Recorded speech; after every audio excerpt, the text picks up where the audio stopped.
और चलिए अब बात कर लेते हैं मौसम की। पहाड़ी इलाकों में नए साल के दूसरे दिन भी बर्फबारी जारी है। पहाड़ों पर हो रही बर्फबारी यहां पर आए सैलानियों का स्वागत कर रही है। मौसम भी अपने रंग में है। पर्यटकों का स्वागत सफेद कारपेट बिछाकर ग्रैंड वेलकम के जरिए किया जा रहा है। बर्फबारी का लुत्फ उठाने पहुंचे सैलानियों ने भी उत्साह को कई गुना बढ़ा दिया। साल के दूसरे दिन भी बर्फबारी से सभी के चेहरे खिले हैं।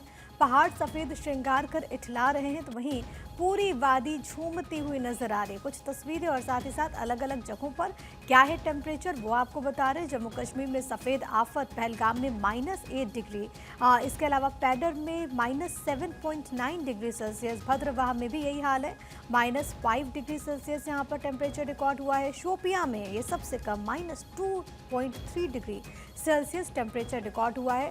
और कुछ और तस्वीरें आपकी टीवी स्क्रीन पर है। पहाड़ी क्षेत्रों में किस तरीके से हालात है बताते हुए श्रीनगर, डोडा, गुलमर्ग, लाहौल स्पीति, शिमला और पटनी टॉप की तस्वीरें हैं। श्रीनगर में तो डल झील जम गई है, ये बताती है कि वहाँ पर ठंड किस तरीके से है। डोडा में भी आपकी निगाह जहाँ तक जाएगी सफ़ेद चादर आपको यहाँ पर बिछी हुई नजर आएगी। गुलमर्ग में भी बर्फबारी से जो सैलानी पहुंचे हैं उनके चेहरे खिले हुए हैं।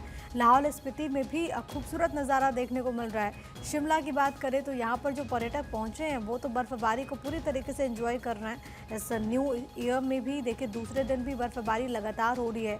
लोग वहाँ पर स्केटिंग करते हुए भी नज़र आ रहे हैं, आइस स्केटिंग, क्योंकि इस मौसम में काफ़ी ज़्यादा ये यहाँ पर बढ़ जाता है। पटनी टॉप की बात करें तो वहाँ का भी जो नज़ारा है वो भी आपकी टीवी स्क्रीन पर है। वहाँ पर भी आपको नज़र आएगा कि किस तरीके से हालात बने हैं। अब अगर हम मैदानी इलाकों की बात करें तो पहाड़ों पर जो बर्फबारी हो रही है उसका असर मैदान में भी देखने को मिल रहा है। दिल्ली, अयोध्या, कानपुर, वाराणसी, मुरादाबाद, चंडीगढ़ की बात करें तो यहाँ पर भी टेम्परेचर में गिरावट देखने को मिली है। कोहरा भी है और ऐसे में जो वाहन चालक निकल रहे हैं अपने घरों से उनको काफ़ी ज़्यादा कठिनाई हो रही है। अयोध्या की बात करें तो इस वक्त अलाव का सहारा लेते हुए साधु संत भी नजर आ रहे हैं। वाराणसी की बात करें तो वहाँ पर भी प्रचंड ठंड देखने को मिल रही है। चंडीगढ़ में भी तापमान में गिरावट दर्ज की गई है। कानपुर में भी विजिबिलिटी क्योंकि कम हुई है तो ऐसे में लोगों की दिक्कतें काफ़ी ज़्यादा बढ़ चुकी है। मुरादाबाद की बात करें तो वहाँ पर भी लोग आपको यहाँ पर नजर आएंगे कि किस तरीके से इस ठंड से बचते हुए अलाव का सहारा लोग ले रहे हैं, क्योंकि इस बार जो ठंड है वो काफ़ी ज़्यादा प्रचंड है। दिल्ली में तो काफ़ी लंबे वक्त के बाद ठंड ने दस्तक दी, लेकिन ये ठंड कई रिकॉर्ड्स को ब्रेक कर रही है। आप घर से अगर बाहर निकलते हैं विजिबिलिटी बहुत ज़्यादा कम है। और बीते रोज़ हालांकि दोपहर के वक्त जो गुलाबी धूप थी उसने लोगों को राहत तो ज़रूर दी, लेकिन आज जब दिन की शुरुआत हुई तो उसी तरीके से ठंड के साथ हुई है दिल्ली एनसीआर वाले लोगों के लिए। बर्फबारी से जहां पर एक तरफ पहाड़ गुलजार हैं, गुलमर्ग की बात करें तो वो खिला खिला नज़र आ रहा है। यहाँ सब तरफ बर्फ़ की सफ़ेद चादर बिछी हुई है। हैवी स्नोफॉल की वजह से सब कुछ जम सा गया। रास्ते पर जो गाड़ियाँ लगी हैं वो बर्फ़ से दब गई।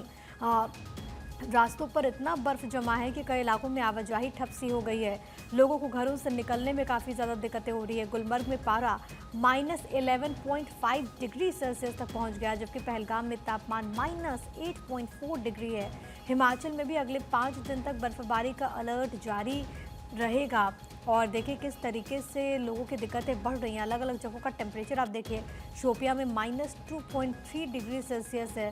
इसके अलावा -11 डिग्री सेल्सियस गुलमर्ग में रिकॉर्ड किया गया है, जो कि अपने आप में बताता है कि वहाँ पर ठंड किस तरीके से है। जोजिला में सबसे ज़्यादा -21 डिग्री सेल्सियस इस वक्त टेम्परेचर है।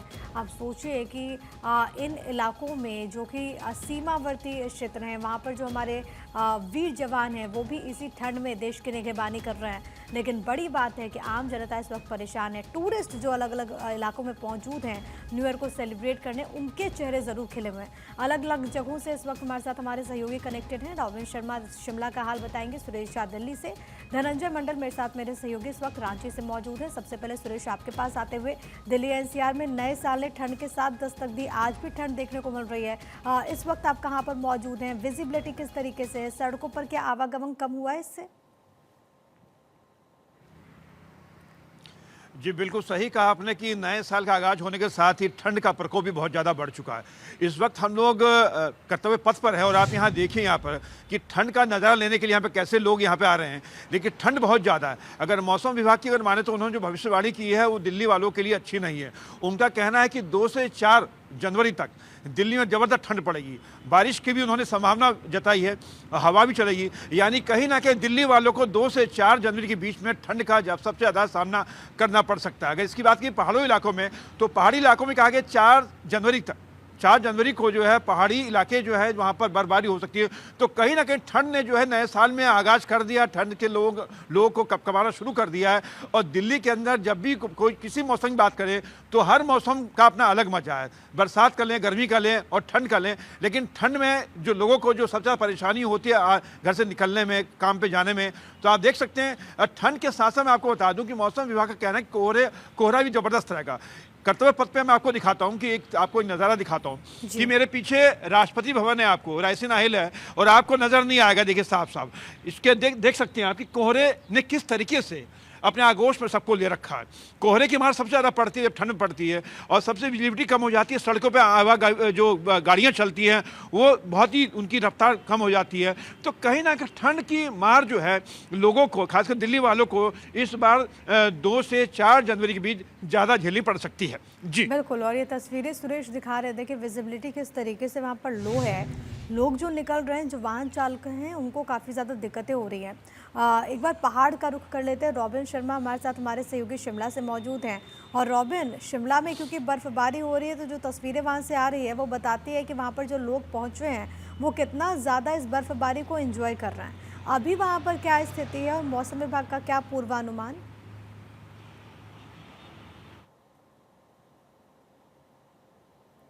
रॉबिन की आवाज़ नहीं आ रही। रॉबिन अनम्यूट कर लीजिए प्लीज़, आपकी आवाज़ नहीं आ रही।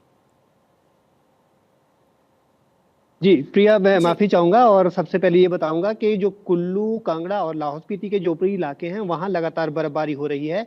हालांकि शिमला में लोग इंतजार जरूर कर रहे थे, लेकिन पिछले कुछ दिनों से शिमला में बर्फबारी नहीं देखने को मिल रही है। ऐसे में जो पर्यटक शिमला आ रहा है उसको एक और हताशा जरूर है। लेकिन यहाँ पर जो आप देख रहे होंगे टीवी स्क्रीन पर भी कि चटक धूप प्रदेश शिमला में खिली हुई है, और ऐसे में इस साफ मौसम का लुत्फ जो है वो पर्यटक जरूर उठा रहे हैं। और आज दिलचस्प बात यह भी है कि हिमाचल प्रदेश के शिमला में कार्निवल आयोजित किया जा रहा था, लेकिन डॉक्टर मनमोहन सिंह के निधन के बाद यहाँ राजकीय शोक था। लेकिन आज यहाँ पर सत्येंद्र सरताज, एक महत्वपूर्ण जो कलाकार है, वो यहाँ पर आज प्रस्तुति भी देंगे। तो ऐसे में शिमला आने वालों के लिए जरूर एक तोहफा है।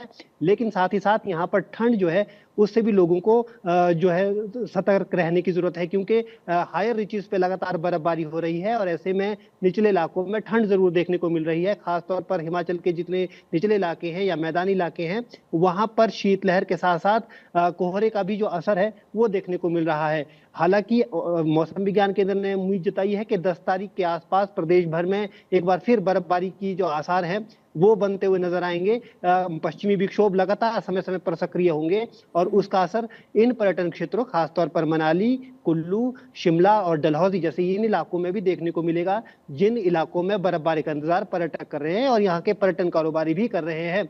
हालांकि इस दौरान भी लाहौल स्पीति और कांगड़ा और कुल्लू के ऊपरी इलाकों में लगातार बर्फबारी हो रही है, मगर जो निचले इलाके हैं और पर्यटन क्षेत्र है वहां बर्फबारी को लेकर लोगों की उम्मीद अभी जरूर निराशा है, क्योंकि यहाँ पर बर्फबारी नहीं हो रही है और ऐसे में लोग उम्मीद कर रहे हैं कि आने वाले दिनों में यहाँ पे बर्फबारी हो। जी ठीक है, यानी कि शिमला में अभी ऐसा बर्फबारी नहीं हो रही, लेकिन बाकी जगहों पर हो रही है और इसका असर शिमला में भी देखने को मिल रहा है।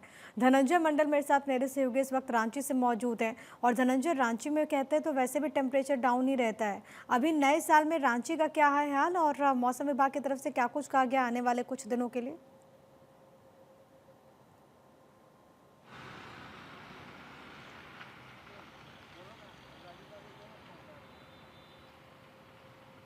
नए साल के दस्तक देने के बाद ठंड ने भी दस्तक दे दिया है। यहाँ की अगर बात की जाए तो 2 दिन के अंदर में 8 डिग्री का टेम्परेचर डाउनफॉल हुआ है पूरे झारखंड में। रांची का टेम्परेचर 13 डिग्री था पुराने साल यानी 2024 में अगर दिसंबर की बात करें, लेकिन अभी पिछले रात की अगर बात की जाए तो 8 डिग्री का टेम्परेचर हो गया और अभी कनकनी बहुत ज़्यादा तेज चल रही है। सुबह सुबह तो इतने ज़्यादा घना कोहरा था कि लोग चलने में भी लाइट जला के सुबह सुबह 5 बजे 6 बजे के आसपास का जो समय था उस समय विजिबिलिटी काफ़ी कम थी। देर रात से घना कोहरा ने अपने आगोश लिया। झारखंड की 14 ऐसे जिले जहां पे 10 डिग्री से नीचे तापमान हो गया है और 10 से 12 डिग्री तापमान पूरे झारखंड की है। मौसम विभाग ने पहले यह कयास लगाया था कि जैसे पश्चिमी विक्षोभ खत्म होगा बादल छटेंगे, उसके बाद झारखंड के सभी जिलों में घना कोहरा और साथ साथ ठंड की कड़ी दस्तक देगी। इसी के अनुरूप ही पूरे झारखंड में ये देखने को मिल रहा है, लोग जो बाहर घूम रहे थे, धूप का मजा ले रहे थे, एक तरह से ठंड का एहसास नहीं हो रहा था, लेकिन अब रांची सहित पूरे झारखंड की बात करें, घने कोहरे का आगोश में, पूरी तरह से ठंड के आगोश में रांची अभी। और जो बात बताया गया मौसम विभाग ने कि इस हफ्ते में कम से कम 3 से 4 डिग्री डाउनफॉल और होगा, यानी आप समझ लीजिए अभी 8 डिग्री है तो 1-2 दिन के अंदर में 4 से 5 डिग्री रांची का टेम्परेचर होने वाला है। यानी जो इस सप्ताह है पूरा घना कोहरा के साथ पूरी तरह से ठंड का आगोश में होगा। रांची वासियों से मौसम विभाग ने यह भी कहा है कि देखिए सुबह सुबह शाम में अगर आप निकलते हैं तो पूरी तरह से प्रिकॉशन लेके ही निकले, अदरवाइज जिसको बीमारी है, चाहे दमा रोग का पेशेंट हो या सांस लेने में दिक्कत, वो सुबह और शाम में ना निकले तो वही बेहतर होगा, क्योंकि जो ठंड है उस ठंड में बच्चों का भी काफी बीमारियां का पहुंच जाते हैं। अस्पतालों में भी काफी पेशेंट जो आते हैं ठंड के जो बीमारी होती है उस बीमारी। सावधानी बरते। धनंजय आपका, सुरेश और रॉबिन आपका बहुत धन्यवाद, आपका आप तमाम लोगों का हमारे साथ जुड़ने के लिए और जानकारी साझा करने